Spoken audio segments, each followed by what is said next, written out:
కేసీఆర్ను ఓడించే సీఎం అయ్యా. ఆయన క్రియాశీలక రాజకీయాల్లో ఉన్నప్పుడే కాంగ్రెస్ని అధికారంలోకి తెచ్చా. పంచాయతీ ఎన్నికల్లో 8,335 సర్పంచ్ స్థానాలు గెలిచినాం. 8,300 ఎక్కడి ఉన్నే 12,000. 12,000 1,200 మంది ఇండిపెండెంట్లే గెలిచారు. అంటే వీళ్ళు ఇండిపెండెంట్ కలుపుకురేమో ఆల్రెడీ. వాళ్ళంతా మన సిరిసిల్ల కావచ్చు, ఇక్కడ బీఆర్ఎస్ పార్టీలో చేరుతున్నారు కదా ఇండిపెండెంట్ గెలిచిన వాళ్ళు. 2029లోనూ ఇవే ఫలితాలు రిపీట్. కేసీఆర్ కు సవాల్. కృష్ణా జలాలపై అసెంబ్లీలో చర్చకు సిద్ధం. ఎంపీటీసీ జెడ్పీటీసీ ఎన్నికలపైన చర్చిద్దాం. కేటీఆర్ ను తప్పించేందుకు హరీష్ రావు వర్గం కుట్ర. స్పీకర్ నిర్ణయంపై మేము సిద్ధం. సీఎం రేవంత్ రెడ్డి. కవిత ఆరోపణలపై విచారణ జరిపిస్తాం. ప్రభుత్వ సొమ్ము కాజేసిన వారి నుంచి రికవరీ చేస్తాం. ఫార్ములా ఈ కార్ రేసులో విచారణ కొనసాగుతుంది. టీ మీడియాతో సీఎం రేవంత్ రెడ్డి. బీఆర్ఎస్ అధినేత మాజీ సీఎం కేసీఆర్ క్రియాశీలక రాజకీయాల్లో ఉన్నప్పుడే ఆయన్ను ఓడించి సీఎం అయ్యానని, కాంగ్రెస్ పార్టీ అధికారం తీసుకొచ్చానని సీఎం రేవంత్ రెడ్డి అన్నారు. ఇప్పుడు క్రియాశీలక రాజకీయాలకు దూరంగా ఉన్నారని అన్నారు. తమ ప్రభుత్వం అధికారంలోకి వచ్చి 2 ఏళ్లు పూర్తయ్యాక కూడా పంచాయతీ ఎన్నికల్లో తమకు మద్దతుగా నిలిచిన ఓటర్లకు సీఎం ధన్యవాదాలు తెలిపారు. 2029లోనూ ఇవే ఫలితాలు రిపీట్ అవుతాయని సీఎం జోస్యం చెప్పారు.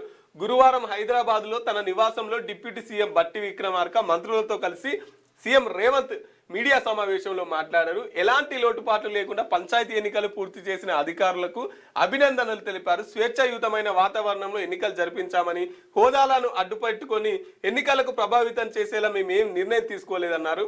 గెలిస్తే కళ్ళు నెత్తికెక్కినట్లుగా తాము ఏనాడు వ్యవహరించలేదని, ఈ ఫలితాలను తమను మరింత బాధ్యత పెంచిందని సీఎం రేవంత్ రెడ్డి అన్నారంట. పంచాయతీ ఎన్నికల్లో 8,335 స్థానాలు గెలిచినామని చెప్తున్నాడు. 2029లోనూ ఇవే జరుగుతాయని చెప్పేసి జోస్యం కూడా చెప్తున్నాడు. కేసీఆర్కు సవాల్. కృష్ణా జలాలపై అసెంబ్లీలో చర్చకు విడిసిద్దామని, ఎంపీటీసీ జెడ్పీటీసీ ఎన్నికల మీద కూడా చర్చిద్దామంటున్నాడు. కేటీఆర్ను తప్పించేందుకు హరీష్ రావు వర్గం కుట్ర.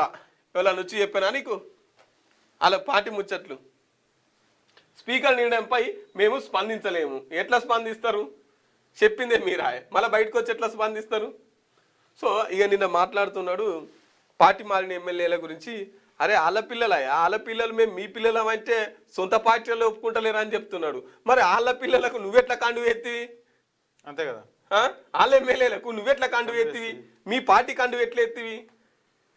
మళ్ళీ ఇప్పుడు తీరా ముమ్మిరికి వచ్చేసరికేమో వాళ్ళ పిల్లలు అని చెప్పేసి మాట్లాడుతున్నాడు. ఇక వాళ్ళే వదులుకుంటున్నారు అట. వాళ్ళ పార్టీ పిల్లలు ఇది ఎక్కడ నేను చూడలేదు, వాళ్ళ పార్టీ పిల్లలు వాళ్ళే వద్దు అనుకుంటున్నారు, ఇదేం చిత్రం అని చెప్పేసి మాట్లాడుతున్నారు. ఇక నువ్వు పోయి వాళ్ళ పార్టీ పిల్లలకు మద్దతుగా ఎట్లా ప్రచారం చేసినావు? మరి ఇక్కడ కడియం శ్రీహరి గారితో కడియం కావ్యకు మద్దతుగా ప్రచారం చేయలేదా? ఇక్కడ దానం నాగేందర్కు ప్రచారం చేయలేదా?